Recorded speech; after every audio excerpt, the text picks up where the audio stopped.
Okay, I thought I'd do a rare little piece to camera here about nothing in particular, but mainly to explain why I haven't put out any videos recently. It's been a perfect storm of several things.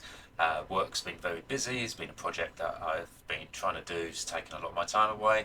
A few repairs to do to the house, things with family and kids, non-specific stuff, but also my main desktop PC that I use for recording, for everything really, decided to misbehave, and yeah, I've been without a PC at home that I can properly use for a while. The culprit seems to be an SSD drive that was running 100% all the time. I put a small SSD drive back in, which has basically rolled back my system state to February when I replaced the drive. And yeah, I've got lots of files to shunt around. It's really annoying.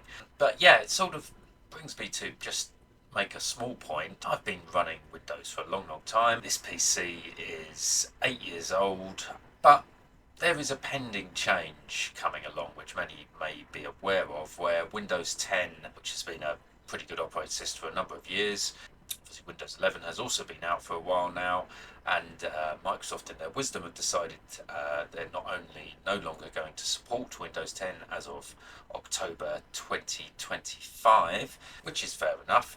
However, they have put some quite tight restrictions on the older hardware that Windows 11 can run on. Therefore, it's quite difficult for many people to upgrade to Windows 11 without buying a brand new PC, which, quite frankly, I don't really want to do myself at the moment. This machine got back in 2016. It was reasonably well spec'd. It's an i7 GeForce GTX 980 card in it. Yeah, I've put a lot of RAM in it. I think it's got a 64 gig of RAM in it at the moment. Run a few virtual machines occasionally to test stuff out. Yeah, it's a nice machine, but the processor isn't supported by Windows 11. So that's a thing. So it's a small opportunity to find out. Once I've got all of my files off that drive, I will reinstall Windows on it. However, I was wondering, what version of Windows do I install? There are ways and means unofficially to install Windows 11 on older hardware, although it's completely unsupported.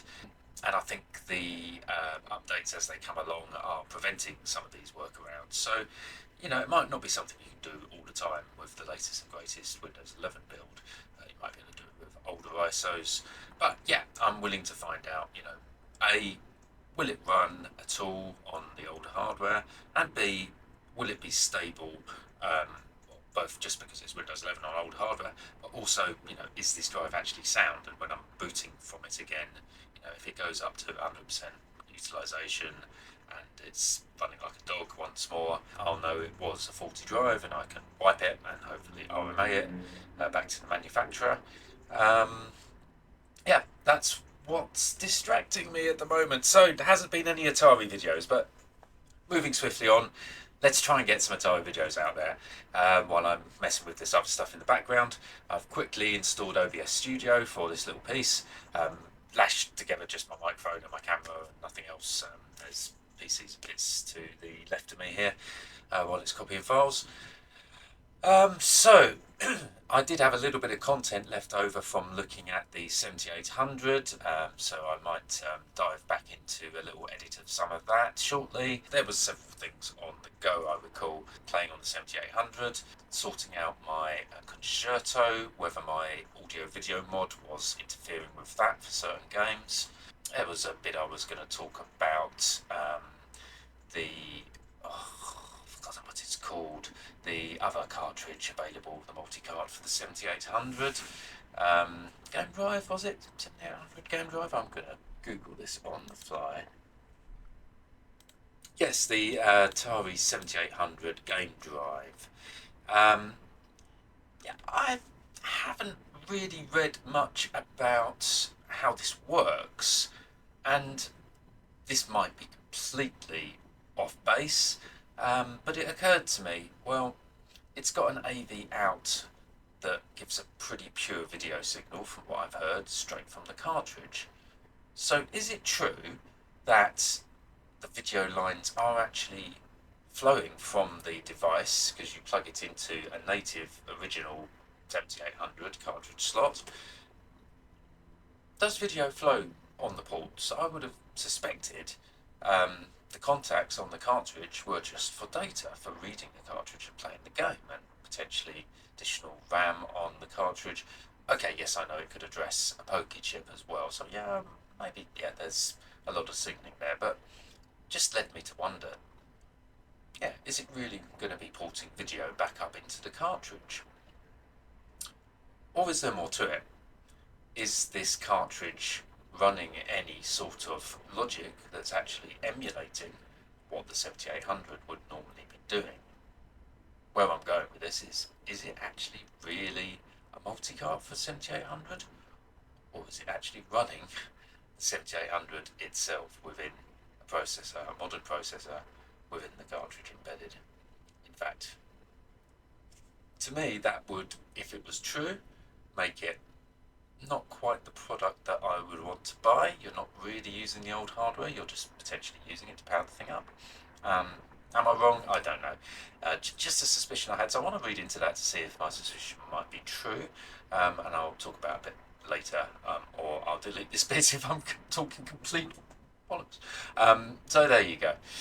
And then there's the Atari 800, which I did the repair, which I eventually got to the end of that. I do have an incognito ready to be installed in that. So these are all things that I'll hopefully be doing soon, but I think this video is just going to be, apart from the recap, yeah, a little bit of 7800 gaming content, and we'll see where it goes after that. Okay, thank you for watching.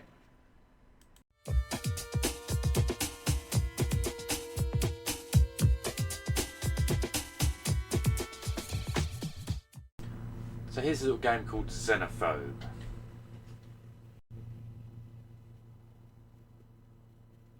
Let's start graphics there.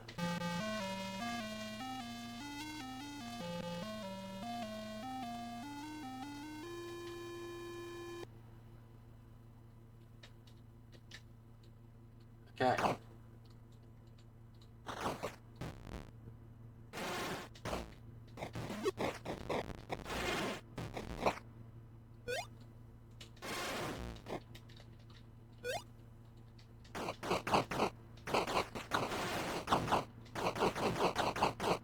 He's dead.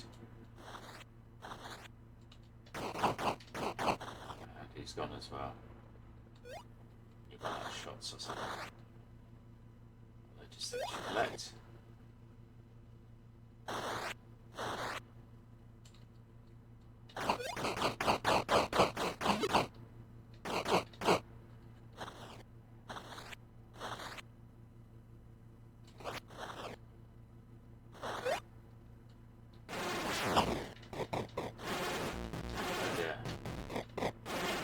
Get my gun back.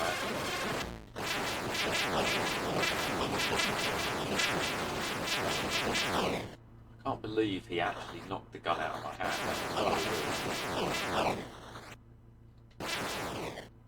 Do you prefer this gun? Or you can stay crouched.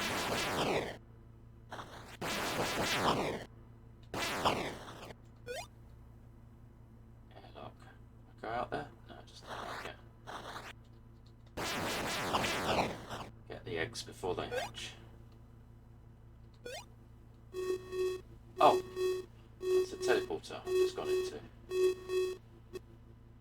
Huh? Oh, I'm off.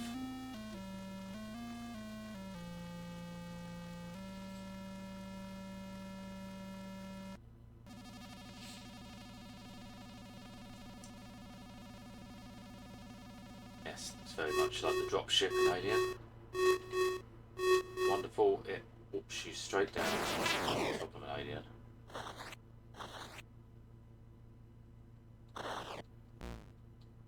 What the? Can't go that way then.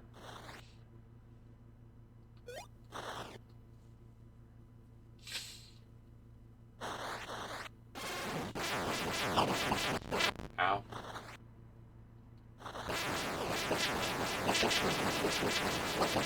Alright. Oh, there's nothing back. Oh no. Oh yeah, I can't go that way.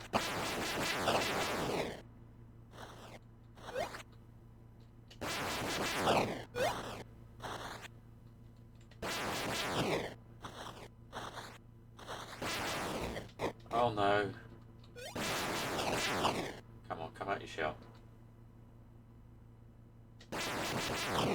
That's the trick, isn't it?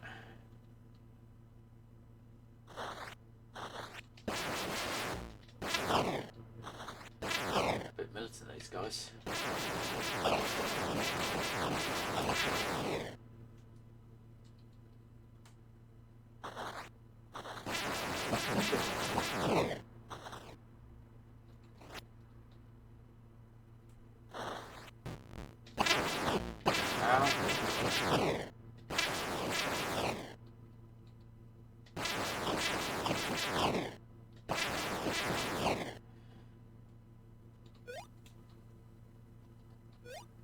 So why is this only taking up the top part of the screen? Is that kind of hardware limitation? I don't know. Right, so we went all the way to the left and we get to a door, and we've gone all the way to the right and we get to a door. So now what? What's that all about? Oh, so pushing up caused the lift, so I could have probably done that the other side. Maybe.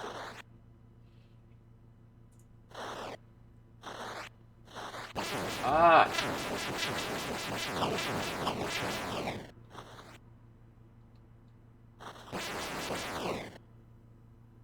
Does it wrap around? Was that the same place from the other side? Yeah, we've wrapped around, haven't we? Is there someone chasing me? Right. Yeah, we've been all the way through. Can I do that and actually go to a different level? Right, can I get you? We're on beta, now we're on alpha. Don't even let those guys hatch. Low health though, 27. That looks like another weapon, doesn't it? Interesting.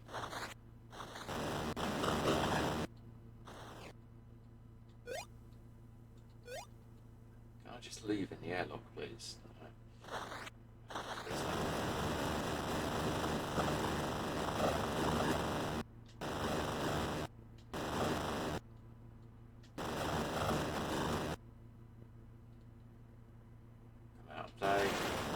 Ow! Oh, yeah. Right. Yeah, I'm dead. That didn't last very long, did it? It's Xenophobe. Oh, I see. So it's split screen, so I think you can play two-player with a second controller, somebody else in the second half of the screen. Maybe working with you, maybe working against you, not really sure. But yeah, that's Xenophobe on the 7800. Okay, here's a game called Ace of Aces. I believe this is also available on the Atari 8-bit platform.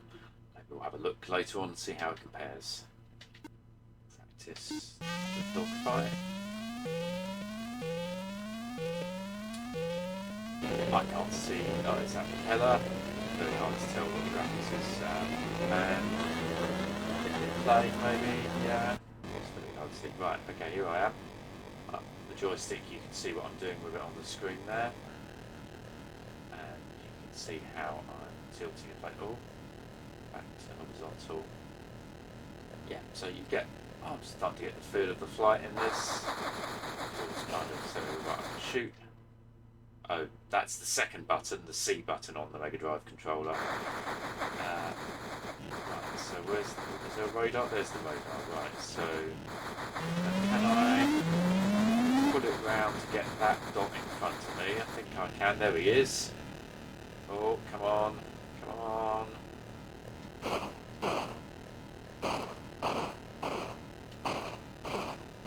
Does it give you the illusion of actually controlling this plane in flight? It's kind of responsive. I mean, you know, the only other flight sim I could think of playing in the 8-bit era was Solo Flight, and I always found in that game it was very sparse what you could see. You had the horizon, you had a few bits of, oh, he's on my left, a few bits of vector graphic detail on the ground, but you didn't really have any textures. The clouds in here help you, oh, okay. Pilot shot, brilliant. I was about to say the clouds in here give you a bit more of the feeling of movement. Let's do U-boat this time. Yeah, skip that. But I suppose it's quite a simple effect. I mean, let's be fair, there's no detail in those clouds, are there? It's just...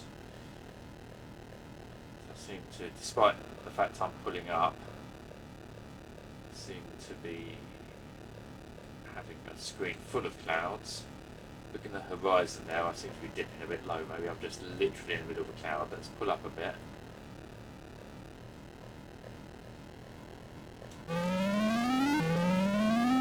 Okay. Yeah, what's the alert all about? Was I getting close to the ground? Was that it? Can't see a thing. Okay, what I was saying about the graphics and giving you a feeling of flight and depth and all that sort of thing, I take that back. I mean, it's a great sort of zero visibility simulator at the moment. This is not so much fun. Okay, let's get a bit lower. I can't see a thing, no.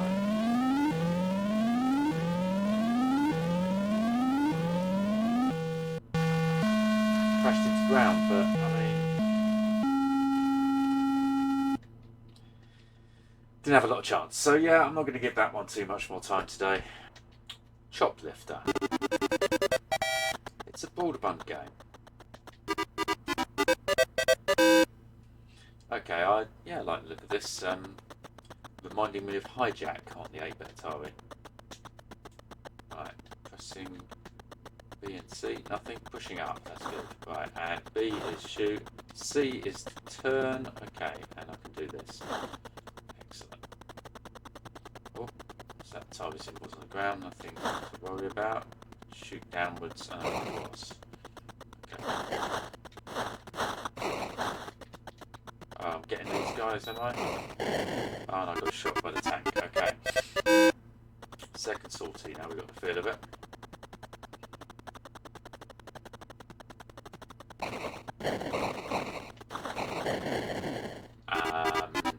Third go, now we've got the feel of it. Oh, I see. Right, so the C would allow me to turn so we can maybe go at these guys. Good, and can we get these guys now, please? Rescuing them for the burning building by the looks of it. Should we just take those guys back first and do that? Yeah, go away, tank. Oh, ah. Get out. Maybe that's not legit. Oh yeah, you need to be on the circle. Yeah. No problem, mate. No problem. Thank you for the wave. Right, let's go.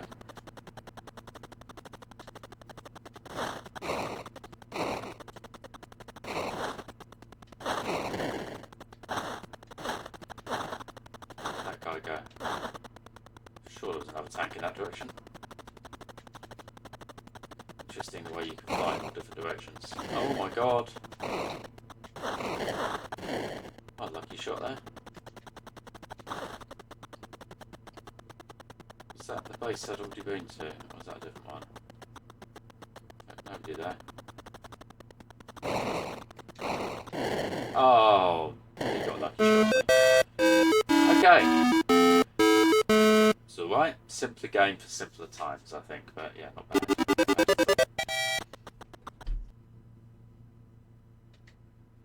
Galaga. I believe this was quite a good version of this. Nice and simple, but a nice little game.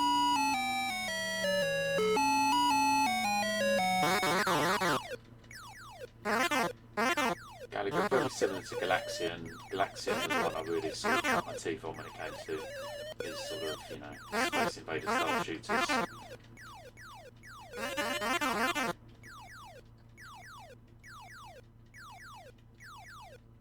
About Galaxian is the predictable attack patterns. I think Galaga is a little bit different in that respect. Very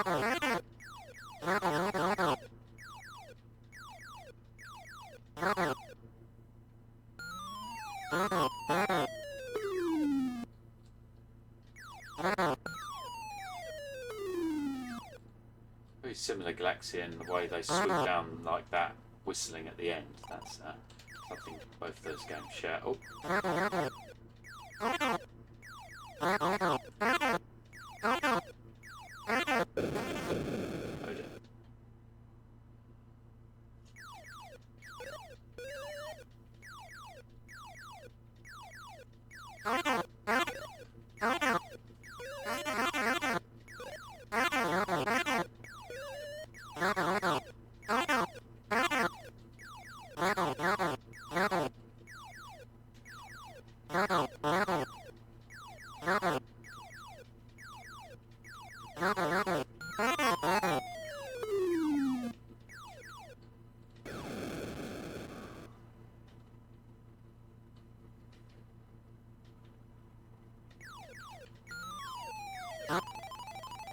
Oh, that's not fair.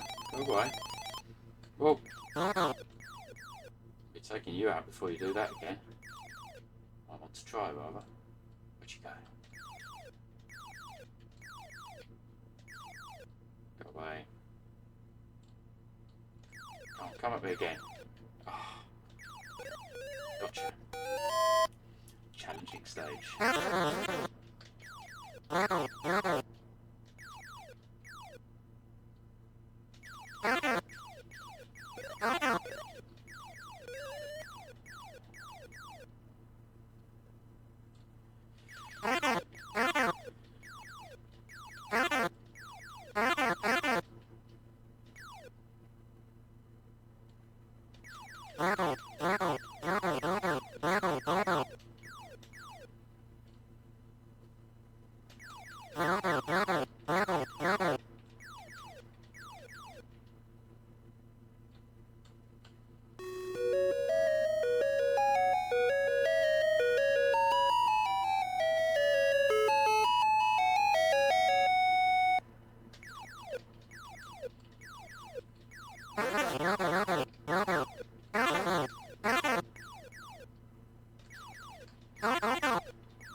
Interesting how that guy at the top took 2 shots there, he changed colour. That's what I saw.